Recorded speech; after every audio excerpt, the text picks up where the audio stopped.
ये कहानी टूनी चिड़िया की है। टूनी चिड़िया बहुत ही सुंदर और समझदार थी। उसकी शादी रॉकी कबूतर से हो जाती है। रॉकी कबूतर का एक सौतेला भाई था, बंटी कबूतर। बंटी अपने भाई रॉकी से जलता था। टूनी चिड़िया जब अपने ससुराल आई, तब उसे पता चला कि उसके ससुर ने सारी संपत्ति बंटी कबूतर के नाम कर रखी है। टूनी चिड़िया की सुंदरता देखकर बंटी कबूतर की नीयत टूनी पर आ गई थी। बस ये टूनी भाभी मेरे कब्जे में आ जाए तो मजा ही आ जाएगा। मेरी तो किस्मत ही बन जाएगी। फिर अगले दिन बंटी कबूतर टूनी चिड़िया के पास जाता है और अपना प्यार जताने लगता है। देखो भाभी, जब से मैंने तुम्हें देखा है ना, तब से तुम्हारे ही ख्यालों में खोया रहता हूँ। तुम मेरी बन जाओ बस। देखो, तुम्हें किसी से डरने की कोई जरूरत नहीं है। बंटी कबूतर ऐसे बोल रहा था, तभी टूनी चिड़िया ने उसे एक थप्पड़ मार दिया। तुम्हें ऐसी बातें करते शर्म नहीं आ रही? मैं तुम्हारी भाभी हूँ और भाभी माँ के समान होती है। छी, कितनी घटिया सोच है तुम्हारी। अच्छा, तो तुम्हारी इतनी हिम्मत? 2 टके की चिड़िया हो। अब देखना, अब तुम्हारी औकात पता चलेगी जब तुम दर दर की ठोकरें खाओगी। और मेरी बात ध्यान से सुनो, ये घर मेरा है। चलो निकलो यहाँ से। अब मुझे तुम्हारी शक्ल भी नहीं देखनी। टूनी चिड़िया को ये अपमान बहुत बुरा लगता है और जब रॉकी कबूतर शाम को घर आता है, तब उसको वो सारी बात बताती है। सुनिए जी, अब मुझे इस घर में नहीं रहना। अपना घर कौन सा है, हम उसी में रहेंगे। मेरा यहाँ दम घुट रहा है। देखो टूनी, अभी तक तो मैं सबके साथ ही रहता था और घर का सारा काम करता था, तो घर या अलग कमरे की कभी जरूरत नहीं पड़ी। अब मैं बंटी से ही पूछता हूँ मेरा घर कौन सा है। फिर वो दोनों बंटी कबूतर के पास जाते हैं। देखो भैया, तुम्हारा इस घर में कुछ भी नहीं है। ये घर मेरे नाम पर है। यहाँ का मालिक मैं हूँ और मेरे घर में वही होगा जो मैं चाहूंगा। तुम दोनों घर के बाद जो झोपड़ी है उसमें रह लेना। यहाँ से निकलो। ठीक है बंटी भाई, ये घर नहीं है तो क्या हुआ, मुझे मेरे हिस्से के खेत तो मिलेंगे ना। मैं उससे खेती कर लूंगा और रहने का क्या है, कहीं पर भी रह लेंगे। अच्छा, तो तुम्हें कुछ भी नहीं मालूम। सुनो बड़े भैया, पापा ने सारे खेत मेरे नाम कर दिए थे। मेरी मम्मी ने शादी भी इसी शर्त पे करी थी कि सारी संपत्ति मेरे बेटे के नाम करना होगा। टूनी चिड़िया बेचारी करती भी क्या, वो तो अपने मायके से भी गरीबी में आ गई थी। फिर रॉकी और टूनी चिड़िया करते भी क्या, वो दोनों अपना कुछ सामान उठाया और उस झोपड़ी में आ गए। रॉकी कबूतर बहुत दुखी था और वो दुखी होकर अपनी माँ को याद करता है। माँ मुझे अकेला छोड़कर क्यों चली गई तू? ये दुनिया बहुत खराब है माँ। आज मुझे मेरे छोटे भाई ने ही घर से निकाल दिया। आज टूनी चिड़िया ने कुछ भी नहीं बनाया था, क्योंकि घर में कुछ था ही नहीं बनाने के लिए। फिर रॉकी कबूतर कुछ समोसा खरीद कर ले आया और टूनी चिड़िया से कहता है। ये लो टूनी, ये समोसा खाकर पानी पी लो। मैं फिर कुछ करता हूँ, इनसे थोड़ी तो भूख शांत होगी। वो ऐसे बातें कर ही रहे थे कि बाहर दरवाजे पर कोई आवाज देता है, क्या कोई है घर में? फिर टूनी चिड़िया बाहर आकर देखती है कि एक बूढ़ी चिड़िया खड़ी है और वो कह रही है, बेटी, मैं बहुत भूखी हूँ। मैंने कई दिनों से खाना भी नहीं खाया है। मुझे कुछ खाने को ला कर दो, वरना मेरी जान ही निकल जाएगी। माँ जी, अभी तो मैंने कुछ नहीं बनाया है, लेकिन रुको, मैं आपको कुछ ला कर देती हूँ। फिर टूनी चिड़िया समोसा लाकर उस बूढ़ी चिड़िया को दे देती है। बेटा, और कुछ लाओ, मुझे बहुत जोरों की भूख लगी है। फिर टूनी चिड़िया सारे समोसे उस बूढ़ी चिड़िया को खिला देती है। वो चिड़िया कहती है, बेटा, तुम दोनों बहुत अच्छे हो और दयालु भी। देखना, अब तुम्हारे सारे दुख दूर हो जाएंगे। ये लो बांस का पौधा, अपने घर के बाहर लगा लो। ये कोई मामूली पौधा नहीं है, बल्कि एक जादुई पौधा है। ये पौधा मन के सच्चे पक्षियों का जीवन संवारता है। ऐसा कहकर वो चिड़िया वहां से चली गई। टूनी चिड़िया ने वो पौधा अपने घर के बाहर लगा दिया। उसकी हरी हरी पत्तियां बहुत ही कोमल थी। वो पौधा बहुत तेजी से बढ़ रहा था। टूनी चिड़िया ने कुछ पत्तियां तोड़कर साग बना लिया और वो साग खाकर दंग रह गई। इतना टेस्टी साग भी बन सकता है, कमाल है। बांस की पत्तियां ऐसी कहाँ होती है, और ये बांस का पौधा भी कितना कोमल है। मैं इसको भी परख कर देखती हूँ। फिर टूनी चिड़िया ने एक बांस लिया और उसको गोल गोल काटकर उसकी पकौड़ियाँ बना ली। अरे वाह टूनी, ये पकौड़ियाँ तो बहुत स्वादिष्ट और कुरकुरी हैं। मैंने तो आज तक ऐसी पकौड़ियाँ नहीं खाई। वाह, मजा ही आ गया। खाओगे कैसे, बांस का कुछ बनता ही नहीं। जी ये तो अलग ही तरह का बांस है, मैं तो खुद इनको खाकर अचंभित हूँ। टूनी, बांस की पकौड़ियाँ कहीं भी नहीं मिलती।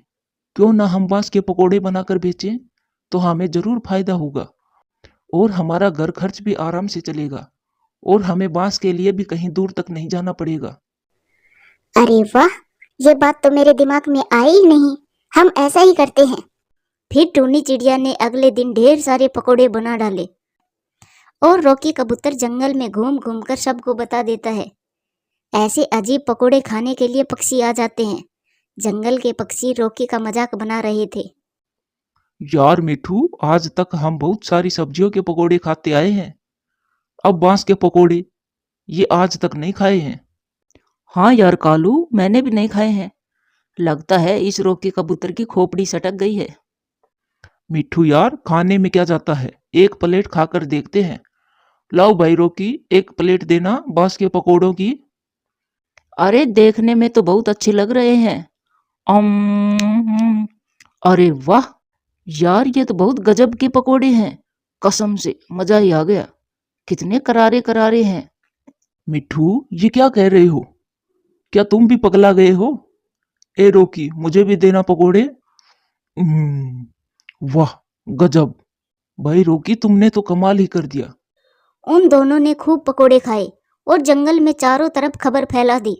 बहुत सारे पक्षी आ गए और बांस के पकोड़े खाकर वाह वाही करने लगे। अब रॉकी कबूतर की खूब बिक्री होने लगी और खूब मुनाफा होने लगा। उधर ये बात बंटी कबूतर को पता चल जाती है।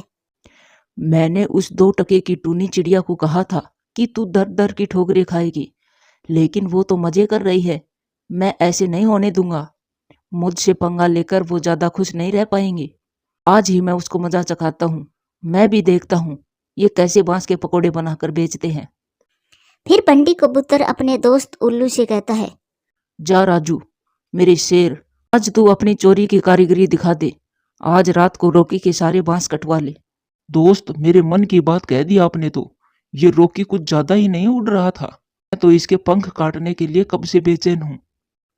फिर रात को वो उल्लू रॉकी के सारे बांस काट कर ले आया और फिर अगले दिन बंटी कबूतर ने भी बांस के पकोड़ों का स्टॉल लगा लिया और जोर जोर से बोलने लगा, आइए आइए, मेरी दुकान पर आकर बांस के पकोड़े खाइए।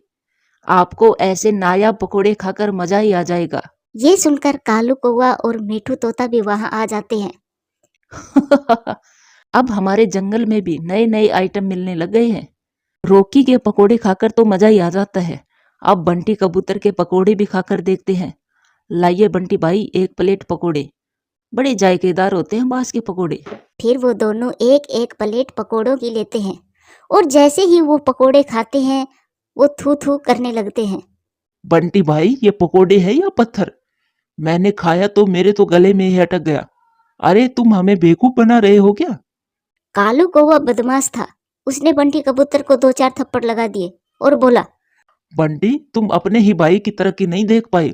तुम इतने चोर और मक्कार हो कि तुमने उनकी ही चोरी कर ली, और हम क्या जानते नहीं है कि तुम उस गरीब की जोरू पर भी गंदी नजर डालते हो। फिर उन्होंने गुस्से में आकर बंटी का सारा सामान इधर उधर फेंक दिया। बंटी कबूतर बहुत शर्मिंदा था। फिर वो कालू कौवा उसे रॉकी कबूतर के पास लेकर जाता है और माफी मंगवाता है। मुझे माफ कर दो भैया, माफ कर दो भाभी। मैं बहुत नीच हूँ, लेकिन मैंने अपनी सजा भुगत ली है। प्लीज आप दोनों मुझे माफ कर दो। रॉकी कबूतर और टूनी चिड़िया ने उनको माफ कर दिया और फिर से टूनी चिड़िया के आंगन में वो बांस का पौधा उग गया और वो फिर से बांस के पकोड़े बना बना कर बेचने लगे। कुछ ही दिनों में उन्होंने अपने लिए एक पक्का घर भी बना लिया था और उसमें खुशी खुशी रहने लगे थे। प्यारे दोस्तों, वीडियो अच्छी लगे तो लाइक करें, शेयर करें, कमेंट्स करें और हाँ, चैनल को सब्सक्राइब करें। आपका धन्यवाद। हिमाचल के जंगल में टूनी चिड़िया अपने पति रॉकी कबूतर और बेटी चिंकी के साथ रहा करती थी। वो बहुत ही गरीब थे।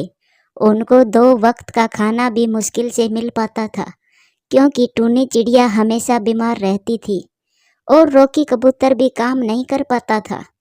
और चिंकी जंगल से लकड़ियाँ काट कर लाती और उन लकड़ियों को बाजार में बेचकर उन पैसों से खाने के लिए कुछ लाती थी। चिंकी चिड़िया बहुत ही प्यारी और समझदार थी। मम्मा, मैं जंगल से लकड़ियाँ लेने जा रही हूँ, आप अपना ध्यान रखना।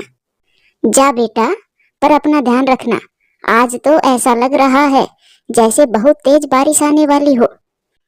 फिर चिंकी चिड़िया जंगल से लकड़ियाँ लेने चली जाती है। वो जंगल में लकड़ियाँ काटती है और बाजार में जाकर बेच देती है और उन पैसों से खाने के लिए कुछ लेकर घर वापस आ जाती है। मम्मा, आज जरा लकड़ियाँ थोड़ी कम ही मिली, तो खाने का सामान भी कम ही लेकर आई हूँ। मैं अभी आप दोनों के लिए खाना बना देती हूँ। चिंकी ने अपने मम्मा पापा को खाना खिलाया और अभी वो खाने को बैठी ही थी कि गौरी कभी वहाँ आ जाती है। अरे टूनी बहन, मेरे घर पर अभी खाने को कुछ भी नहीं बचा है। मेरे बेटे जग्गू को अभी बहुत भूख लगी है, कुछ खाने को दोगी? गौरी बहन, आज तो चिंकी भी कम लकड़ियाँ लेकर आई थी, तो खाना भी थोड़ा कम ही बना था। तो बहन, हम आपको क्या दे? हमने तो खाना भी खा लिया। चिंकी ये सब सुन रही थी। वो अपनी थाली लेकर आ जाती है और गौरी कवि को देते हुए कहती है, गौरी आंटी, आप ये मेरा खाना ले जाओ और जग्गू को खिला दो। और तू क्या खाएगी चिंकी बेटी? मम्मा, गौरी आंटी के पास सच में कुछ नहीं होगा, तभी तो वो यहाँ खाना लेने आई है। क्या ही फर्क पड़ेगा अगर मैं आज खाना नहीं खाऊंगी? मम्मा, मैं कल सुबह कुछ खा लूंगी। ऐसा कहकर चिंकी अपना खाना गौरी कवि को दे देती है। गौरी वो खाना लेकर वहां से चली जाती है। चिंकी बेटा, इधर आ, मुझे कुछ कहना है तुझे। हाँ मम्मा, मुझे पता है आपको क्या कहना है। आप हर बार की तरह यही बोलोगी कि बेटा, सबकी मदद नहीं की जाती, पहले अपनी मदद करो फिर दूसरों की मदद करो।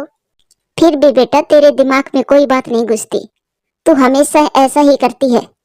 देख बेटा, ये दुनिया बहुत बुरी है, यहाँ पर हर किसी पक्षी की मदद नहीं की जा सकती।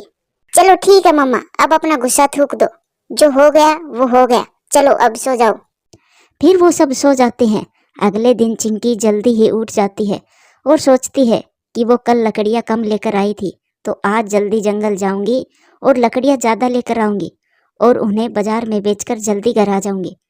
और फिर वो अपनी कुल्हाड़ी लेकर जंगल में चली जाती है। जंगल में चिंकी दोपहर तक काफ़ी सारी लकड़ियाँ इकट्ठी कर लेती है कि अचानक से मौसम खराब हो जाता है और तेज बारिश शुरू हो जाती है। अरे ये क्या हो गया? मैंने इतनी सारी लकड़ियां इकट्ठी करी और अब बारिश शुरू हो गई। ये तो गिल्ली हो जाएंगी मेरे बाजार जाने तक। फिर सेठ इसका कोई भी पैसा नहीं देगा। घर पर मम्मा पापा भी मेरा इंतजार कर रहे होंगे। ये सोच ही रही थी, तभी चिंकी को झाड़ियों में कुछ सरसराहट की आवाज़ सुनाई देती है। वो उधर देखती है कि एक बूढ़ी चिड़िया उनकी तरफ आ रही थी। अरे बेटिया, तू इस सुनसान जंगल में इस टाइम क्या कर रही है? अम्मा, मैं लकड़ियां लेने आई थी। लकड़ियां तो इकट्ठी हो गई हैं, लेकिन तेज बारिश आ गई। अब समझ नहीं आ रहा कि इन्हें लेकर बाजार तक कैसे जाऊं। अच्छा अच्छा, तो ये बात है। हाँ अम्मा, कल मेरी बहुत कम लकड़ियां इकट्ठी हो पाई थी, तो खाना भी थोड़ा कम ही बन पाया। आज सोचा था कि जल्दी आकर बहुत ज्यादा लकड़ियां इकट्ठी करूंगी और उन्हें बेचकर कुछ खाने का सामान ले जाऊंगी। बेटा, तेरे घर में कौन कौन है? बस माँ और पापा। बेटा, मुझे भूख लगी है, क्या बिटिया तुम्हारे पास कुछ खाने को है? अरे अम्मा, मेरे पास तो ये कुछ चने हैं, लो ये खा लो आप। मैं इसलिए लेकर आई थी क्योंकि मैंने कल रात को खाना नहीं खाया था, सोचा लकड़ियां काट कर खा लूंगी। फिर चिंकी वो चने उस बूढ़ी अम्मा को दे देती है। फिर वो अम्मा चिंकी के दिए सारे चने खा लेती है। अरे बेटा, मैं तो सारे चने खा गई, अब तू क्या खाएगी? तुझे भी तो भूख लग रही होगी। कोई बात नहीं अम्मा, मैं घर जाकर खा लूंगी। बेटा, मेरे पास तो तुम्हें देने को कुछ भी नहीं है, बस ये लोहे का चूल्हा है, ये तुम रख लो। अरे नहीं नहीं अम्मा, इसकी कोई जरूरत नहीं है, मैं क्या करूंगी इस चूल्हे का? अरे रख ले बेटी, मुझे तेरा स्वभाव बहुत अच्छा लगा, इसीलिए मैं तुम्हें ये चूल्हा दे रही हूँ। जब तुम्हें जरूरत होगी तो ये तेरी बहुत मदद करेगा। जा बेटी, हमेशा सुखी रह। ऐसा कहकर वो चिड़िया वहां से चली जाती है और चिंकी भी अपने घर चली जाती है। मम्मा, लकड़ियां तो मैंने बहुत सारी इकट्ठी कर ली, लेकिन बारिश इतनी तेज आई कि वो भीग गई। उनको मैं बाजार भी नहीं लेकर जा पाई। अब कल देखती हूँ इनका क्या करना है। कोई बात नहीं बेटी, तू ये लकड़ियां फैला कर रख दे, सूख जाएंगी। चिंकी के पापा, आज तो खाने को कुछ भी नहीं है और चिंकी ने तो कल रात से कुछ नहीं खाया है। टूनी, एक काम करो, घर में थोड़ा सा चावल रखा होगा, उसी को पतला सा बना लो। फिर टूनी चिड़िया एक मुट्ठी चावल को बहुत से पानी में पका लेती है और तीनों मिलकर खाना खा लेते हैं। जंगल में 2-3 दिनों तक लगातार बारिश होती रहती है। चिंकी जंगल भी नहीं जा पाती थी और सूखी लकड़ियों को बाजार जाकर बेच भी नहीं पाती। इस तरह वो तीनों 3 दिन तक भूखे ही रहते हैं। मम्मा, ये बारिश नहीं रुकने वाली। मैं ऐसा करती हूँ, इन लकड़ियों को पन्नी में लपेट कर ले जाती हूँ और बाजार में खाने के लिए कुछ ले आती हूँ। ऐसे क्या हम भूखे मरेंगे? चिंकी बेटा, बहुत तेज बारिश हो रही है। पापा, बारिश नहीं रुकी तो क्या हम भूखे मरेंगे? मैं बस अभी बाजार जाकर खाने को कुछ लेकर आती हूँ। फिर चिंकी बाजार जाती है और लकड़ियां बेचकर खाने को कुछ लाती है। वो घर आकर देखती है कि घर में पानी भर गया था और उनका मिट्टी का चूल्हा भी पानी से गल गया था। अरे मम्मा, ये क्या हो गया? हमारा तो चूल्हा ही टूट गया।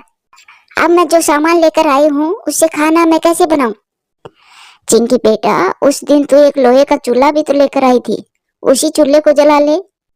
फिर चिंकी को याद आता है कि जंगल में वो बूढ़ी अम्मा मिली थी, उसने ही लोहे का चूल्हा दिया था। फिर वो अपना लोहे का चूल्हा निकाल कर रख लेती है। मम्मा, अब आप ही देखो, आप कहती हो ना कि हर किसी की मदद नहीं करनी चाहिए। अब देखो, मैंने तो उस बूढ़ी अम्मा को बस चने खाने को दिए थे और उसने मुझे ये चूल्हा दिया। देखो, अब ये चूल्हा हमारे काम आ रहा है ना। हाँ हाँ, चलो मान लिया। अब जल्दी से कुछ बना लो, बहुत जोरों की भूख लगी है। फिर चिंकी उस चूल्हे पर हांडी रख देती है और सोचती है, काश मैं कभी अपनी मम्मा पापा को हलवा पूरी खिलाऊं। वो ऐसा सोचती है कि चूल्हे में आग जल जाती है और वो कढ़ाई हलवा और पूरी से भर जाती है। अरे, मैंने तो बस सोचा और खाना बनकर तैयार भी हो गया। फिर चिंकी को याद आता है कि उस अम्मा ने कहा था, ये चूल्हा तुम्हारे बहुत काम आएगा। फिर चिंकी दूसरा बर्तन रखती है और सोचती है कि काश इसमें चावल बन जाए, और चावल बनकर तैयार हो जाते हैं। फिर चिंकी अपनी मम्मा को सारी सच्चाई बता देती है और अब तो चिंकी अपनी मम्मा पापा को रोज ही अच्छा अच्छा खाना खिलाती है और जंगल में जो भी उसे भूखा दिखाई देता वो उसे खाना खिलाती थी और चिंकी और उसके मम्मा पापा बहुत खुश रहने लगे थे। चिंकी बेटा, तुम बहुत ही नेक दिल पक्षी हो, इसीलिए भगवान ने तुम्हें उस बूढ़ी माँ जी के रूप में आकर वो चूल्हा तुम्हें दिया है, जिससे तू हमारे साथ साथ गरीबों को भी खाना खिलाती है। हाँ चिंकी बेटा, कभी भी अच्छाई का काम करना बंद मत करना। जब चिंकी अपनी मम्मा पापा से ये बातें कर रही थी तो दरवाजे पर गौरी कौवी ये सब सुन लेती है। हे भगवान, क्या मेरे कानों ने सही सुना? क्या चूल्हे पर अपने आप खाना बन जाता है? अब देखना मैं कैसे इस चूल्हे को ले जाती हूँ, फिर मैं भी स्वादिष्ट खाना खाऊंगी। और फिर उसी रात टूनी चिड़िया और चिंकी सब सो रहे थे कि गौरी कौवी आकर वो चूल्हा उठाकर ले जाती है और अपने घर जाकर कहती है, जादुई चूल्हे, मुझे जल्दी से हलवा पूरी बना कर दो। लेकिन चूल्हे पर कोई भी हलचल नहीं होती। जी क्या, इसने तो हलवा पूरी नहीं दिया। मैं फिर से कहती हूँ, जादुई चूल्हे, जल्दी से मुझे हलवा पूरी दो। अरे ओ चूल्हे, जल्दी से हलवा पूरी दे। चूल्हे में कोई हलचल नहीं होती। अब गौरी कौवी को गुस्सा आ जाता है और वो उस चूल्हे को चिंकी के घर के बाहर रख देती है। लगता है चिंकी अपने माँ बाप के साथ मिलकर मजाक कर रही होगी। और फिर शाम को जब चिंकी घर आती है तो वो चूल्हा देखकर सारी बात समझ जाती है और वो सारी बात अपनी मम्मा को बताती है। मम्मा, लगता है इस चूल्हे ने गौरी आंटी को कुछ भी नहीं बना कर दिया, तभी वो वापस यहाँ फेंक गई। चिंकी बेटा, तू सही कह रही है। फिर वो सब हंसने लगते हैं और खुशी खुशी रहने लगते हैं। चिंकी अपने माँ बाप का भी ध्यान रखती थी और बाहर गरीबों को खाना भी खिलाती थी। प्यारे दोस्तों, वीडियो अच्छी लगे तो लाइक करें, शेयर करें, कमेंट्स करें और हाँ, चैनल को सब्सक्राइब करें। आपका धन्यवाद।